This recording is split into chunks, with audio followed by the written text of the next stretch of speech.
അന്താരാഷ്ട്ര വിമാന റൂട്ടുകളിൽ ഏറ്റവും ഡിമാൻഡും തിരക്കുമുള്ള റൂട്ടുകളിലൊന്നാണ് ഇന്ത്യ-UAE റൂട്ട്.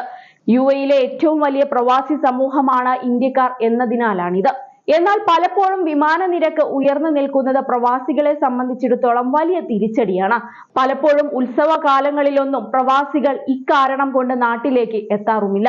എന്നാൽ ഇതിന് ഒരു പരിഹാരത്തിനുള്ള വഴി തെളിഞ്ഞിരിക്കുകയാണ് ഇപ്പോൾ. ഇന്ത്യയും UAEയും വ്യോമയാന ബന്ധത്തിൽ വലിയ വികസനത്തിന് സാക്ഷ്യം വഹിച്ചേക്കാം എന്നാണ് റിപ്പോർട്ട്. അടുത്ത 5 വർഷത്തിനുള്ളിൽ വിമാനയാത്രാശേഷി ഇരട്ടിയാക്കിയാൽ ഇന്ത്യക്കും UAEക്കും ഇടയിലുള്ള വിമാന നിരക്കുകളിൽ 20% വരെ കുറവ് സംഭവിക്കുമെന്നാണ് റിപ്പോർട്ട്. ടിക്കറ്റ് നിരക്കുകളിലെ ഇത്തരമൊരു കുറവ് ഇന്ത്യൻ ഉപയോക്താക്കൾക്ക് $1 ബില്യൺ വരെ ലാഭിക്കാൻ കാരണമാകും. ഇന്ത്യയിലെ UAE ambassador HE Abdul Nasser Jamal അൽഷാലിയാണ് ഈ നിർദ്ദേശം മുന്നോട്ട് വെച്ചത്. ഇരു രാജ്യങ്ങളും തമ്മിലുള്ള ഉഭയകക്ഷി ബന്ധം ശക്തിപ്പെടുത്തുന്നതിൽ വ്യോമയാന മേഖലയിലെ സഹകരണം പ്രധാനമായിരിക്കുമെന്നാണ് അദ്ദേഹം ചൂണ്ടിക്കാട്ടിയത്. ഉഭയകക്ഷി സീറ്റ് ശേഷിയിൽ ഘട്ടം ഘട്ടമായുള്ള 5% വാർഷിക വർധനവ് പോലും 20% വർധനവിലേക്ക് നയിക്കും. ഇത് 2028 ആകുമ്പോഴേക്കും ഉപഭോക്തൃ മിച്ചത്തിൽ $152 മില്യൺ കൂട്ടിച്ചേർക്കുമെന്നാണ് പ്രതീക്ഷിക്കുന്നത്. ഇത് ചില റൂട്ടുകളിലെ വിമാന നിരക്കുകളിൽ 20% കുറവുണ്ടാകും. ഇത് ദശലക്ഷക്കണക്കിന് യാത്രക്കാർക്ക് പ്രയോജനം ചെയ്യുമെന്നും അദ്ദേഹം എടുത്തു പറഞ്ഞു. ഇന്ത്യയുടെ 4:1 വ്യോമയാന കണക്ടിവിറ്റി അനുപാതം UAE നിർദ്ദേശിച്ചിട്ടുണ്ട്. ഇന്ത്യൻ വിമാന കമ്പനികൾ അവരുടെ ശേഷി വർദ്ധിപ്പിക്കുന്നതിനനുസരിച്ച് താൽക്കാലികമായി അവർക്ക് അനുകൂലമായി പ്രവർത്തിക്കുക എന്നതാണ് ഇതിന്റെ ലക്ഷ്യം. ഇത് പ്രകാരം UAE എയർലൈനുകൾക്ക് അനുവദിക്കുന്ന ഓരോ അധിക സീറ്റിനോ ഫ്ലൈറ്റിനോ ഇന്ത്യൻ വിമാന കമ്പനികൾക്ക് 4 അധിക വിമാനങ്ങൾ സർവീസ് നടത്താനോ സീറ്റ് വർദ്ധിപ്പിക്കാനോ അനുവാദമുണ്ടാകും.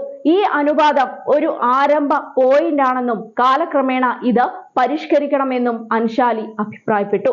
ഇന്ത്യൻ എയർലൈനുകൾ അവരുടെ അന്താരാഷ്ട്ര പ്രവർത്തനങ്ങൾ വികസിപ്പിക്കുമ്പോൾ അനുപാതം 4:1 നിന്ന് 3:1, 2:1, ഒടുവിൽ 1:1 എന്നിവയിലേക്ക് മാറ്റാൻ കഴിയും. കൂടുതൽ മത്സരം പ്രോത്സാഹിപ്പിക്കുക, വിമാന ഗതാഗതം വർദ്ധിപ്പിക്കുക, മെട്രോ നഗരങ്ങൾക്ക് പുറത്ത് ടയർ 2, ടയർ 3 ലക്ഷ്യസ്ഥാനങ്ങളിലേക്ക് കണക്ടിവിറ്റി വർദ്ധിപ്പിക്കുക എന്നിവയാണ് ഉദ്ദേശം.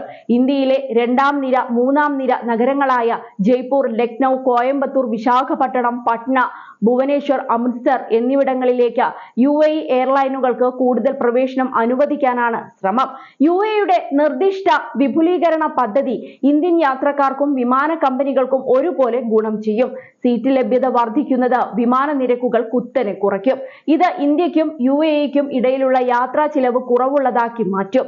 കൂടുതൽ വിമാനങ്ങൾ മികച്ച കണക്ടിവിറ്റി പ്രാപ്തമാക്കും.